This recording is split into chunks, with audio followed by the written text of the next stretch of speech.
Welcome back to the Act 2 podcast, a podcast for the real-life working screenwriter. I am Tasha Hugh. And I'm Josh Hallman. Sorry. And we are Act 2, a network and support group for the everyday working screenwriter. That is you. This podcast is just one of our many initiatives, so thank you for joining us here. Please remember to subscribe to the podcast so you don't miss out on our upcoming topics. We're going to have a TV exec come on here pretty soon, a studio TV exec who's going to talk about her job, what exactly she does for those of you who find that whole job to be a mystery. I'm curious about her specific day-to-day. And also, more applicable to writers, like what she looks for in TV scripts, what are common patterns that she sees for writers that succeed and writers that don't succeed with their TV shows there. We're going to talk to a professional reader who works at a studio as well, who is going to talk about what does that mean when a script is submitted to a studio? What does that process look like? Why is he the first line of defense? And then how does it work? How does he talk to the executives about your script? And what does he look for in scripts? What makes for good scripts? What makes for bad scripts? All that kind of like behind the scenes stuff that we usually don't get to get a glimpse of as writers. We're going to get into that this year. So if you subscribe, you'll get a little alert that says, hey, we did it. Come check it out. Heck yeah. Just subscribe. Got good stuff. You can also send us questions and topic suggestions like the one we're going to address today at ActTwoWriters@gmail.com, all spelled out, or on our Instagram and Twitter at ActTwoWriters. I'm Story Thursday on Instagram and Tasha 3.0 on Twitter. I'm Joshua Hallman on Twitter, Josh Hallman on Instagram. How are you, Tasha? I'm good. Okay. Not like great? Great. No? I'm good.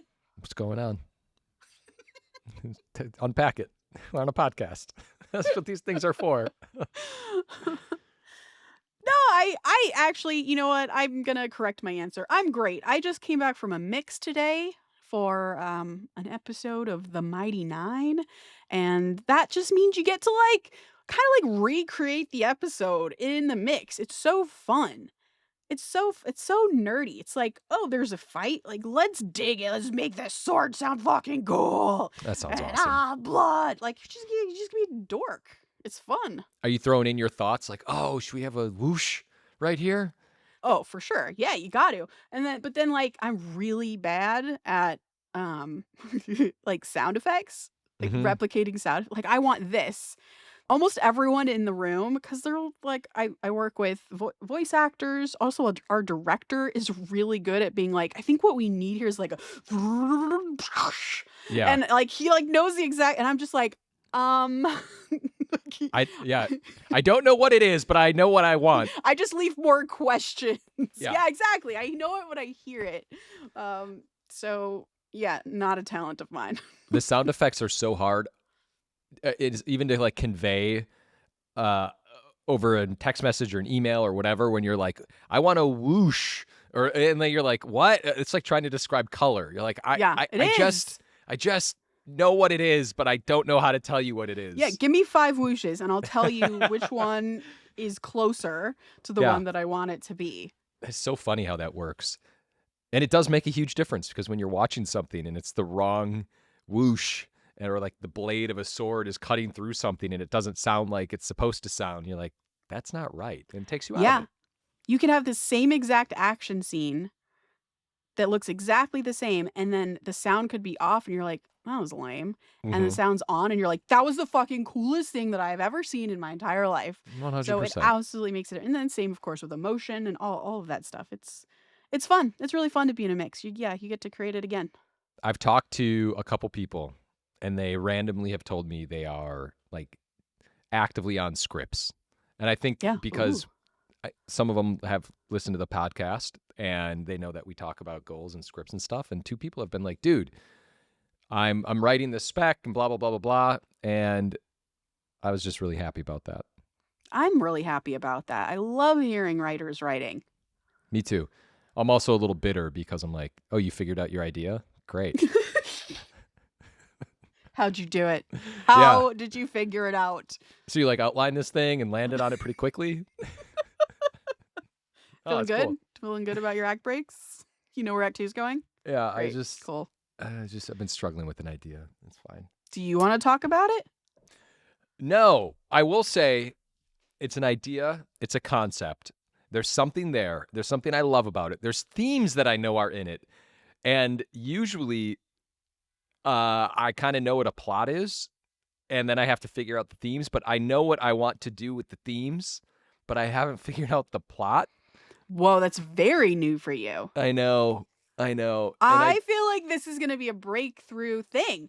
I feel like you're going to break story in a totally new way, and it's going to feel so right, and you're going to get there faster in a more meaningful way, less revisions on the back end. This is going to be great. It's taking me a long time, though. This current part that I'm in right now, It's okay. I've just been noodling, and I'm getting closer and closer.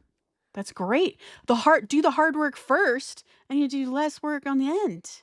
You know when you're laying in bed and you're like kind of asleep, but you're like in this weird, deep thought, and Every day.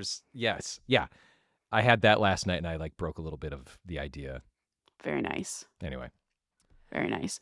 I am. I guess this is this week in writing. I am. Are we this week in writing, Neeneen? Yeah. All right.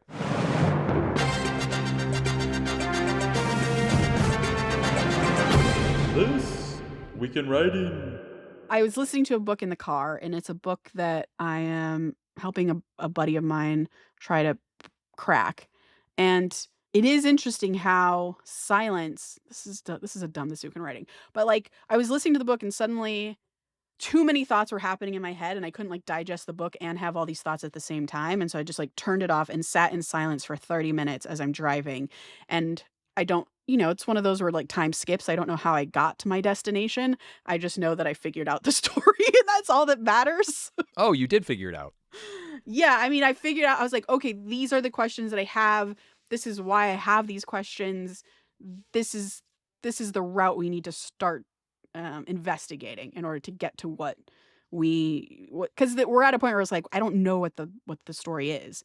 We have so many story things because it's a book. You have so many story threads you could pick. What is the one you're going to pick?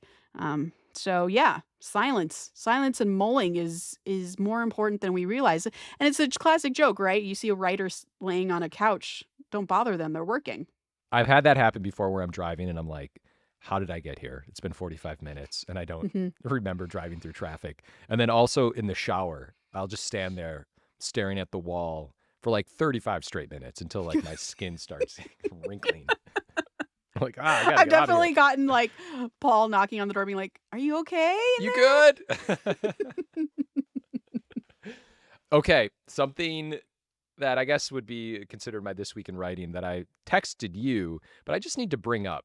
There was an article in the Hollywood Reporter talking about Nielsen streaming, how like the ratings of things. It was talking about Bluey's being the most popular TV show on all streaming platforms, meaning it was the most minutes watched. And it was kind of going through things of what was the most watched shows.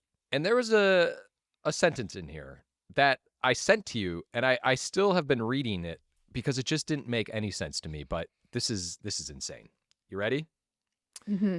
Nielsen says U.S. viewers watched a staggering 16.7 trillion minutes of programming on various streaming platforms, which is up from last year. It's up 19% from 2024. That equates to 31.7 million years of linear time. 37 or 3.7? 31.7. 31.7 million years of linear time. Of linear time watching streaming shows. 16.7 trillion minutes of programming equals 31.7 million years of linear time. Now, I'm no mathematician, but that seems like a lot. Here's the uplifting part of this. Number one, I've been trying to figure out exactly what this means, but okay. And I haven't really gotten anywhere. But what was promising, and this is what I was thinking about for writers and the industry, is that over the last couple years, it has just been going up. The consumption level of content has been rising and rising and rising. Now, granted, this is some of it's like NCIS and Bluey's and Is YouTube in there? Does Nielsen do YouTube? No, I do not believe so, because YouTube, I think, would dwarf all of these. YouTube's like a whole other beast. Oh my God, I did it again. It's called Bluey, not Bluey's. Bluey's Yeah, is my you always mispronounce Bluey. Listen, Bluey's is my cafe down the street, all It's right? okay. I'm out of the Bluey phase. Didn't you get called out for this? Yes, I got an email. Yeah, I did. I even got called out by Dave Levinson. I mean, it's a culture maker, Josh. You gotta get it right. Oh, please. I was there before everyone was watching it. I had a 3-year-old before some of these people even had kids. Yeah, it's a lot. I mean, that's good, right? Is this the conclusion you're going to make? So that was the conclusion. The conclusion is it's great because I feel like, I hate to call it content, but entertainment and movies and TV shows and streaming, whatever you want to call it, everyone is consuming things. A lot of it's obviously on the phone, but a lot of it's at home, a lot of it's on the TV. And I just think that's great for creatives and specifically writers because it's not like it's getting smaller. Granted, the movie-going experience might be changing, but at least we're still going to have a pathway to make stuff. And that was my conclusion. Yeah. That's the end. Well, what? You don't look like you agree. I'm very happy that streaming numbers are very high. I'm very happy that there are more opportunities or growing opportunities for us to make shows and movies on streaming. However, I am angry, like livid, sad, more sad than angry that Zelda is going to be on streaming. Yeah. Like Netflix has won this battle for distribution of this movie, and this is okay. I'm gonna this Go, get there. this Let's go. This is a property that people have wanted to see in live action for decades. Absolute decades. It is an iconic franchise. It's high fantasy if you don't know it. Legend of Zelda. It's gorgeous. It's going to be gorgeous. It has to be. Yeah. And they're going to put it on my fucking TV? Mm-hmm. They're not going to give me a chance to go to a movie theater with surround sound and this beautiful 4K thing with the guy with the deep voice telling me how amazing their projector is. Like, I don't get to go do that. That's not fair. I understand. That's not fair that they take that from me and all the other fans of these kinds of things. I don't like it. I'm with you. I feel like when you have such a big, sprawling world and a rich history of a IP, you have to put that in a theater. You have to put that in a theater. Recently at the Sundance Film Festival, there was a bidding war for Olivia Wilde's new film called The Invite. It ended up going with A24, and I didn't see the final number that it sold for. But what was interesting is I saw that Netflix, along with other streaming services, were involved within the bidding war.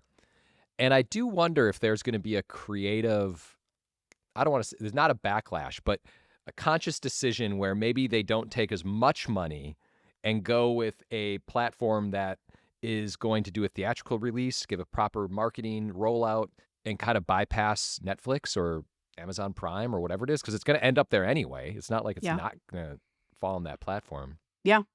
It's interesting. It is. We'll see.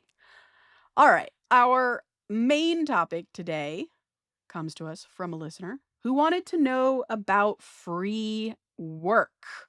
I think what's interesting about this listener's question is that they are doing double free work. So there's two different situations where they are doing free work. And it gives us an opportunity to talk about both versions, which I really appreciate because both versions happen a lot. And his kind of main question was like, my reps keep telling me this is normal. Is it normal? Josh, what do you think?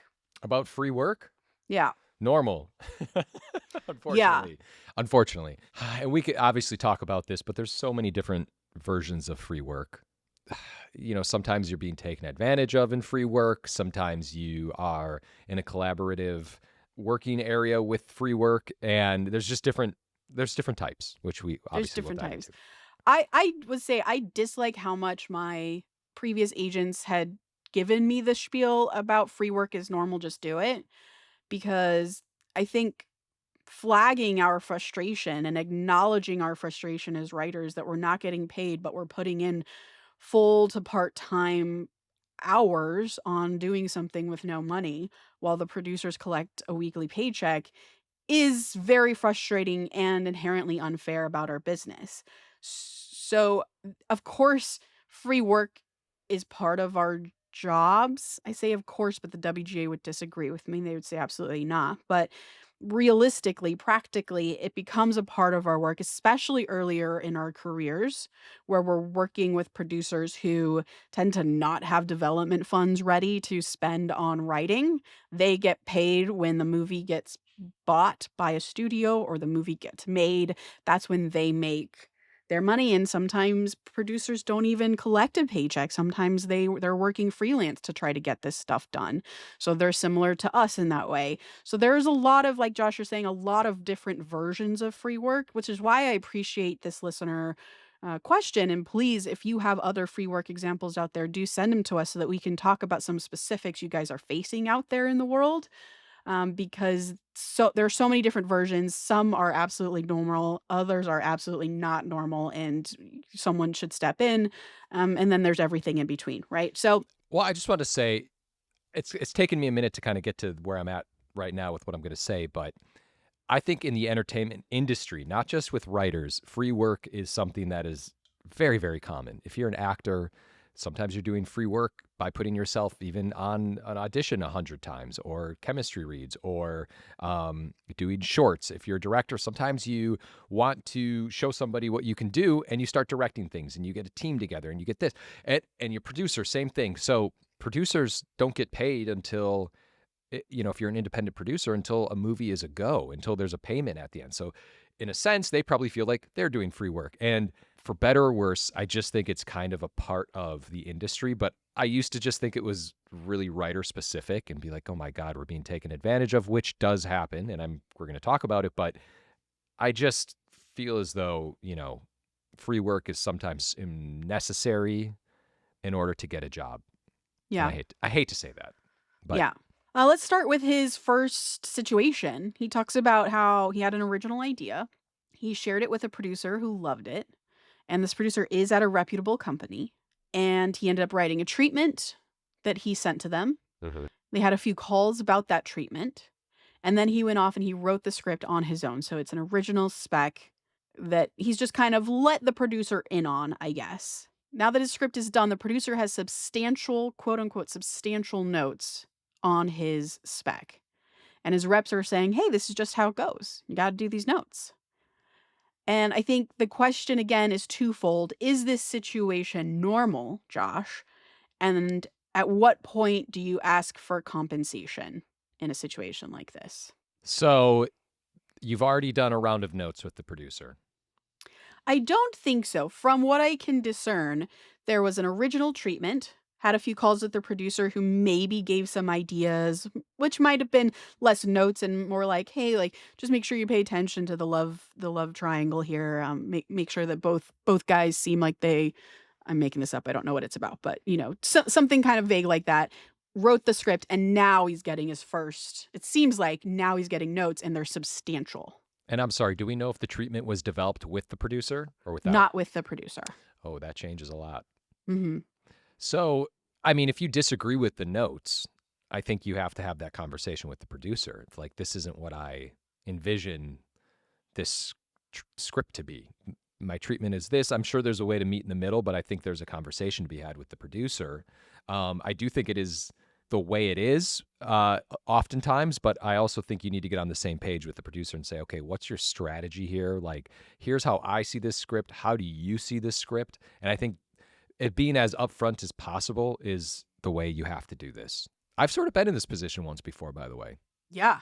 With a script. I mean, all of us have, but I once got notes and the producer was a little vague about what he ultimately wanted from the script, and I just kind of implemented the notes, and then the script came back and he still wasn't happy, and then I wasn't like happy, and we were both like on opposite pages the entire time, and it took a while. We had to have like an open conversation for us to kind of get back on the same page. I think that's a really good kind of warning story, because that can definitely happen where you're working with a producer and you're like, okay, well, this is my chance to kind of get it made. Someone's actually interested in this idea.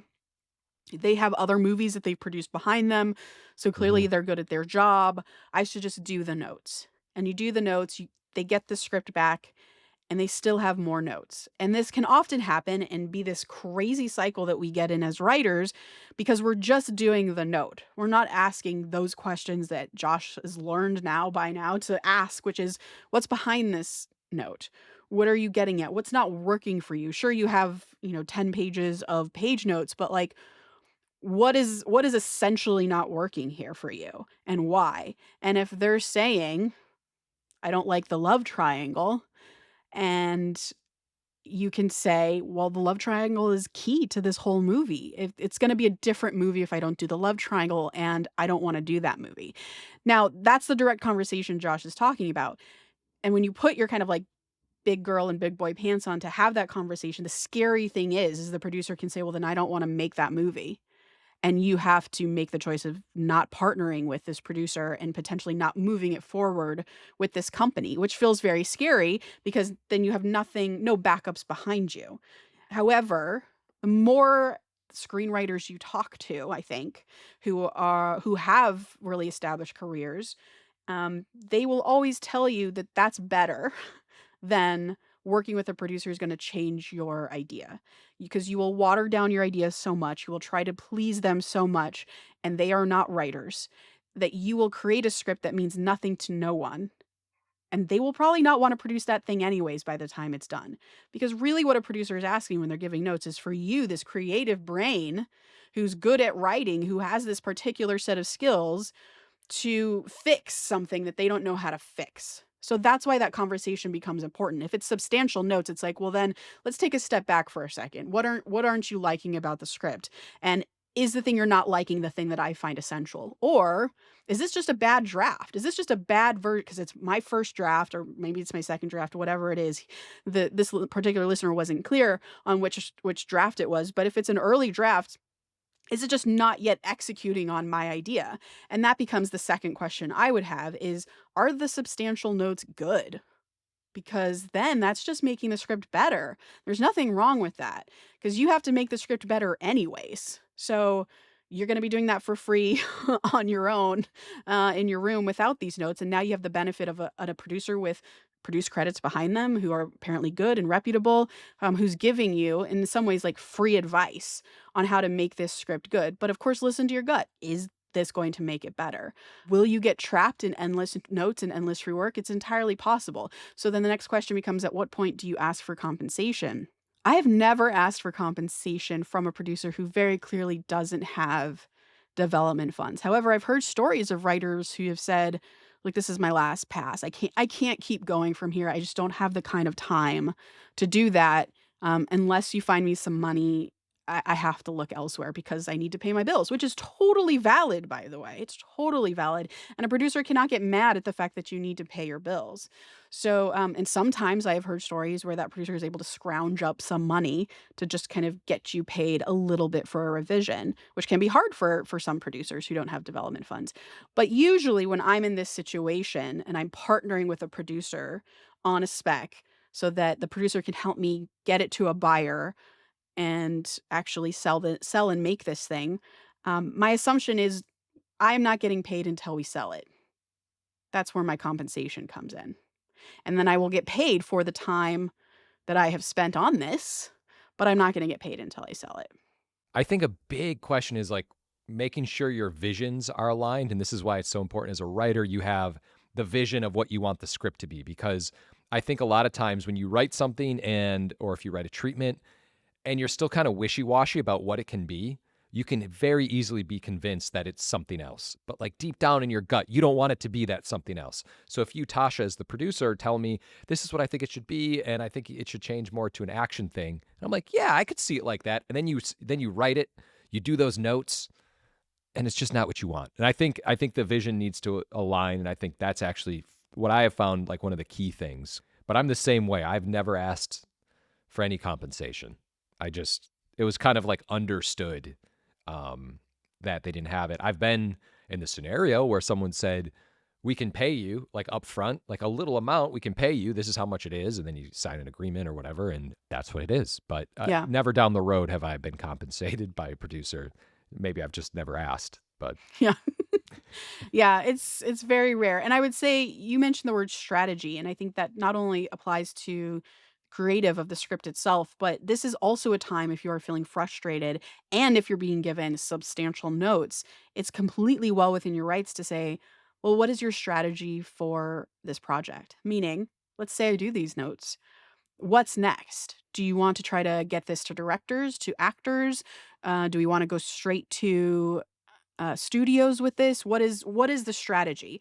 Because it is completely fair for you to say, if I'm going to put in this free work, and if it's substantial, it could be a couple months worth of work, then I need to know that there's an end goal and I need to be on board with that end goal. And I need to understand that there is a plan in place because that will help you it will help you prevent the endless round of notes that are for free that we can get stuck in when we work with producers on free work.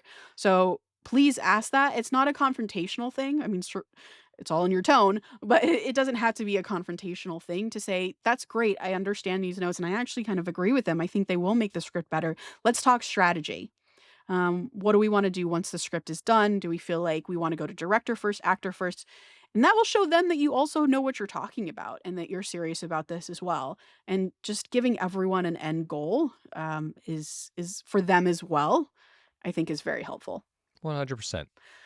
Okay, the second situation that was brought up was a producer, again at a reputable company, had a log line, and it was just a very basic log line, and must have been a general of some kind. We get this all the time. You get in a general, producer says, we have this idea. It's this.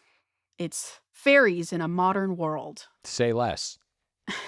And you are inspired by that and you want to write that and you want to tackle that. So you go home and you start thinking about it. And in this case, you turn that basic logline into a treatment. And then you Yeah. turn that basic logline into an actual script. And now the producer is like, "Great, thanks. Now I have substantial notes again." The writer is feeling in this particular case that if I'm not getting paid for this, why should I address any of these notes?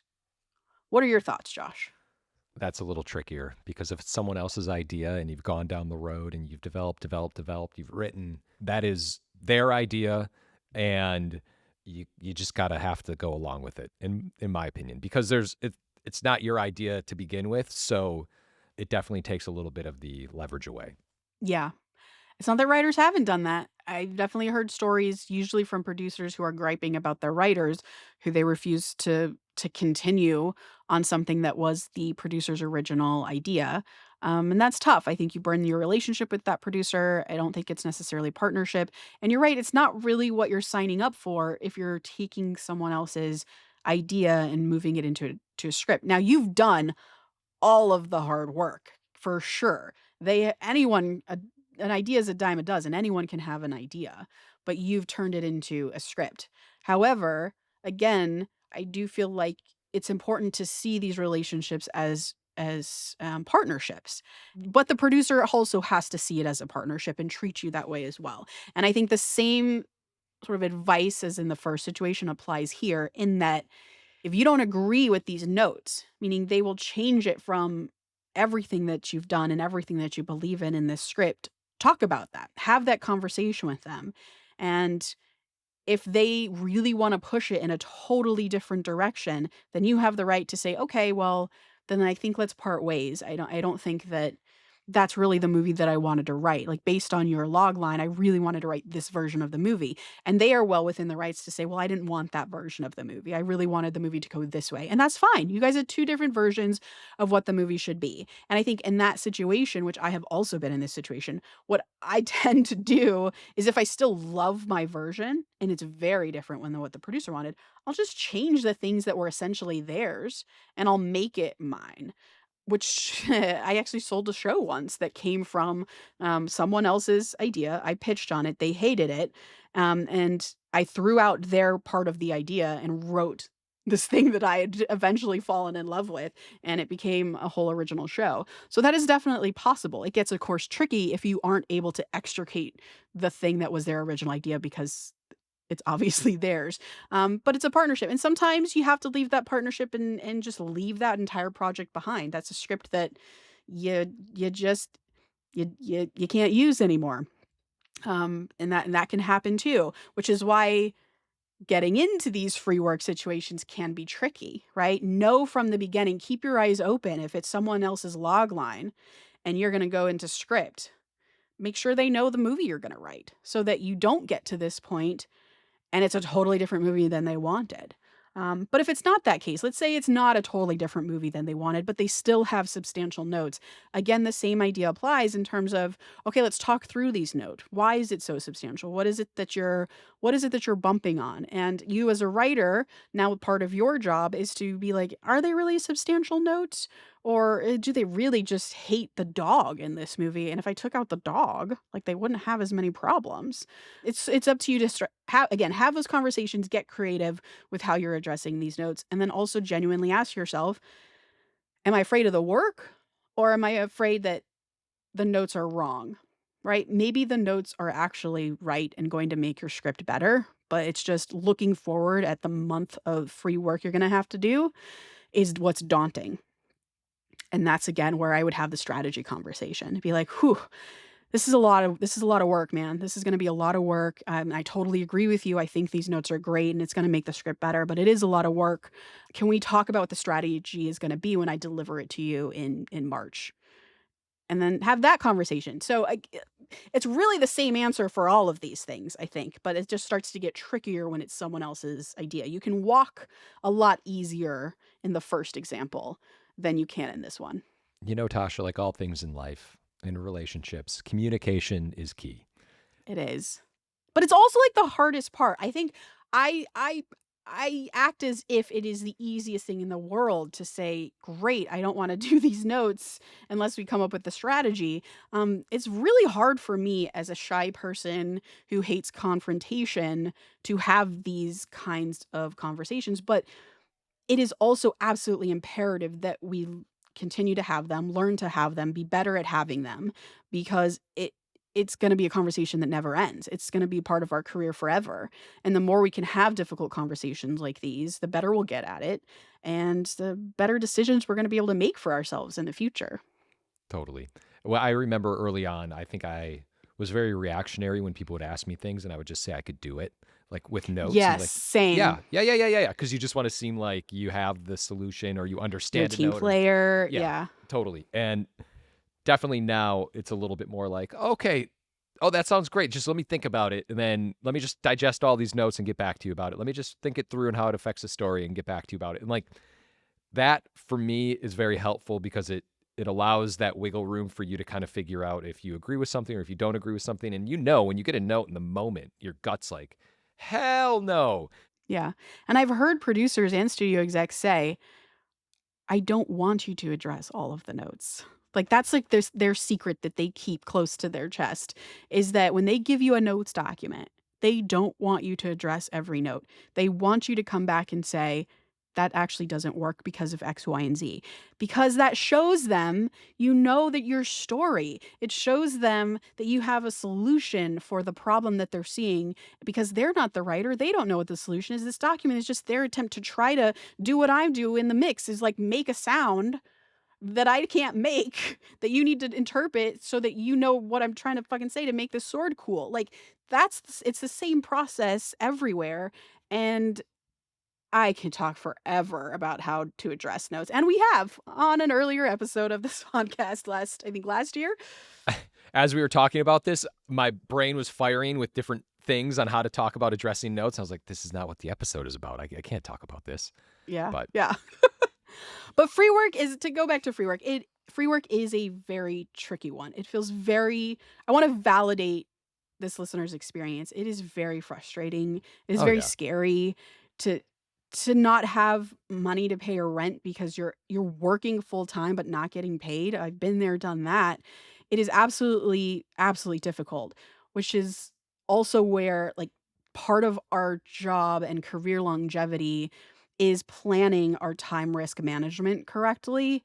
And it's something you're going to succeed and fail at constantly. But working on it, I think, is a big key to just survive in this industry is to think, okay, well, I can maybe take on the first situation because I love this original script and I can work for free on that one. But the second one, that's going to be too much work. That's going to literally be a full-time job with me not getting any money back. And like, what am I going to do? Work as a waiter from midnight to 4 a.m. so that I can make my rent? Like, I don't know how I juggle both of these things. So one of them has to go, unfortunately, and that becomes another difficult conversation. So understand, like, being realistic with yourself, but not blocking out I think opportunities just because it is free work.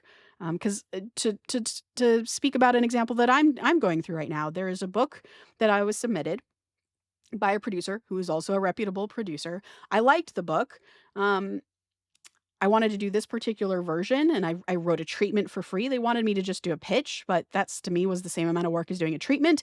So I just wrote a treatment. They gave me notes. I did free work on addressing those notes, and then they sent it to their boss, who then also gave me notes. And then I did free work to turn that treatment into like a mini pitch for the author. And it's been months now. It's not a full-time job. It's very much a part-time job. And that's how I'm able to fit it in with it being free. And the strategy is, and they, by the way, because they're reputable producers, they had the strategy conversation without me even having to say anything. After I pitched to the author and the author said, great, approved, go for it, have fun with this. They specifically said to me, okay, we're going to likely go to a director or an actor first.